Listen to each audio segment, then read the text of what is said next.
नमस्कार। जैसा कि आप लोग देख रहे हैं कि ये कक्षा 7वीं का संस्कृत का पेपर है। ये वर्कशीट मैं आप लोगों को हल करके बता रही हूँ।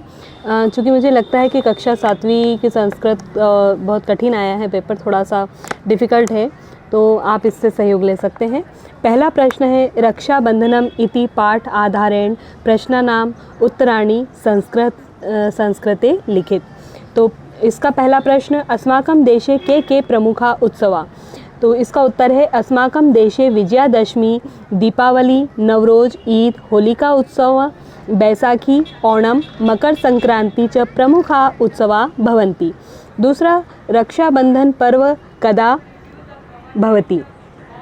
रक्षाबंधन पर्व श्रावण मासस्य पूर्णिमायाः रक्षाबंधन पर्व भविष्यति। के संस्कृति प्रकटीकुर्वन्ति। उत्सवा समाज सेवा भावं संस्कृतिश्च प्रकटीकुर्वन्ति। के वर्षा गीतानि गायन्ति नृत्यन्ति च।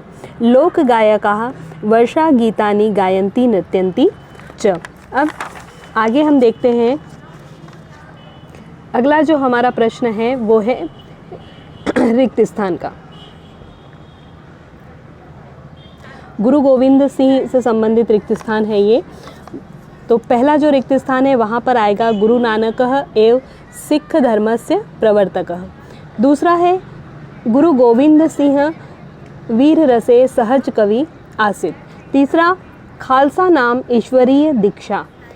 चौथा जो रिक्त स्थान है, सज्जना नाम रक्षणाय दुष्टानां विनाशाय खड्गं गृहीत्वा युद्धं कुरु खड्गस्य जोस्तु इति निनादं कुर्वन् बहुनि युद्धानि कृतवान्। प्रश्न नंबर 2।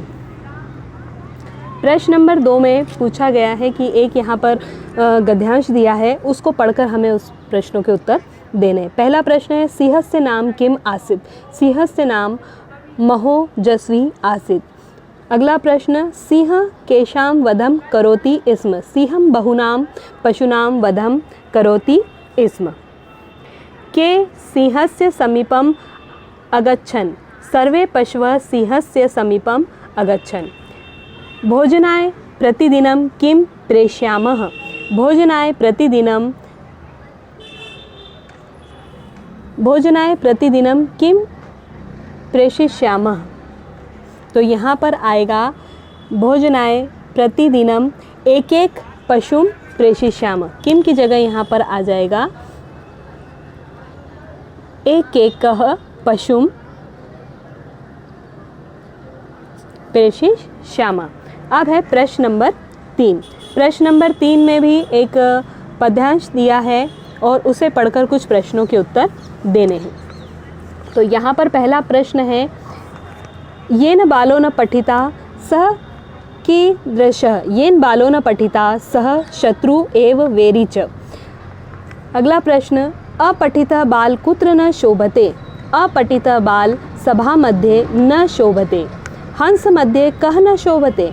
हंस मध्ये बकः न शोभते। पठितः इति शब्दे कः धातु अस्ति। पठितः इति शब्दे पठ धातु अस्ति। इसके बाद जो अगला प्रश्न है उसमें एक पाठ्यपुस्तक से श्लोक लिखने के लिए कहा गया है। तो यहाँ पर जो श्लोक हमने लिया है, तक्षकस्य विषम दंते मक्षिकाया विषम मुखे वृश्चिकस्य विषम पुच्छे सर्वांगे दुर्जनस्य तु। अगला जो प्रश्न है उसमें गिनती कुछ दी है, उसे हमें संस्कृत में लिखना है। जैसे 13 को बताया है त्रयोदश, 15 के लिए पंचदश, 20 के लिए विंशति। फिर है संधि विच्छेद। यहाँ पर हमें संधि विच्छेद करके बताना है, भानुदय भानु धन उदय, सज्जन सदधन जन। समास का नाम इस प्रश्न में हमें बताना है पंचवटी। यहाँ पर कौन सा समास है, द्विगु समास। यहाँ एक चित्र दिया है, उस चित्र को देखकर हमें 5 वाक्य लिखने हैं ऊपर दिए गए शब्दों का प्रयोग करके। तो पहला वाक्य हमने लिखा है, भोपाल नगरस्य प्राकृतिकं सौंदर्यं दर्शनीयम्।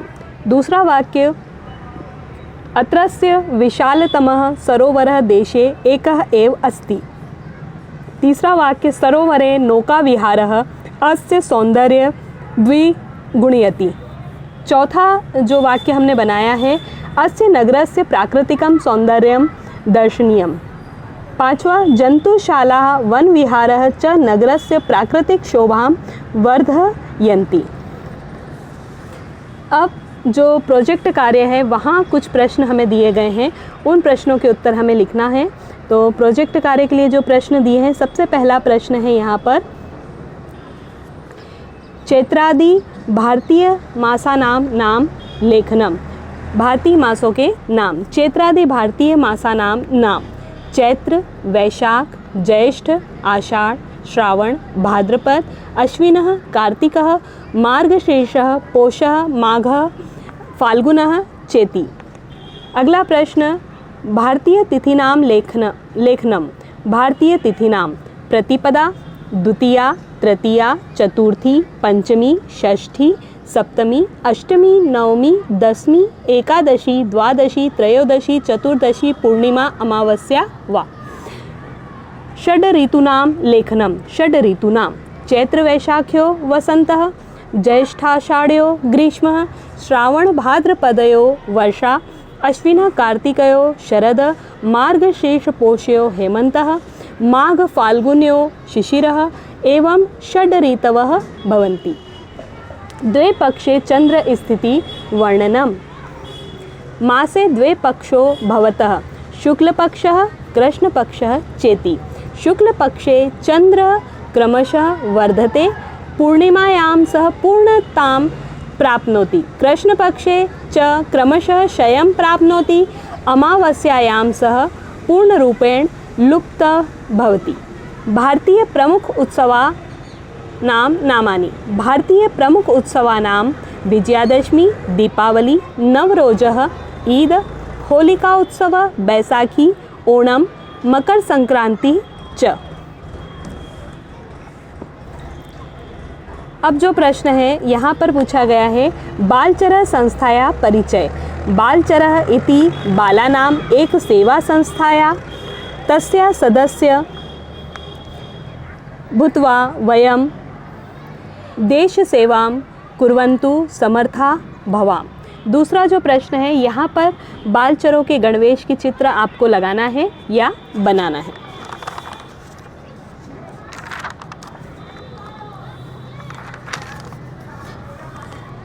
ये गणवेश का चित्र आपको बालचर नामक पाठ से प्राप्त हो जाएगा।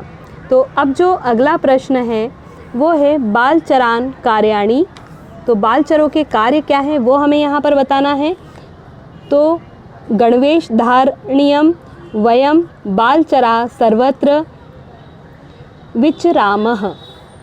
वयम देवालयेषु, मेलापकेषु, हट्टेषु, जनसमूहेषु, सामाजिक कार्यक्रमेषु, भूकंपादि आपातकाले च उत्साहेन जनानां सहायं कुर्वं, प्रतिज्ञा अपि अनुपालयाम। अगला प्रश्न है बालचरान प्रतिज्ञा। बालचरान प्रतिज्ञा प्रथमा तु ईश्वरं स्वदेशं प्रति च कर्तव्यपालनं, द्वितीया त्वां सर्वेषां सहायता, तृतीया प्रतिज्ञा संस्थायाः अनुशासनस्य पालनम इति। अब यहाँ पर पूछे हैं सेनानां ध्येयवाक्यानां कार्याणि च। जलसेना। जलसेनाया ध्येयवाक्यं शक्नो वरुणः इति अस्ति। वायुसेनायाः ध्येयवाक्यं नभः स्पृशं दीप्तम् इति अस्ति। स्थलसेनाया ध्येयवाक्यं सेवा अस्माकं धर्मः इति अस्ति। तो ये था कक्षा 7वीं का संस्कृत की वर्कशीट।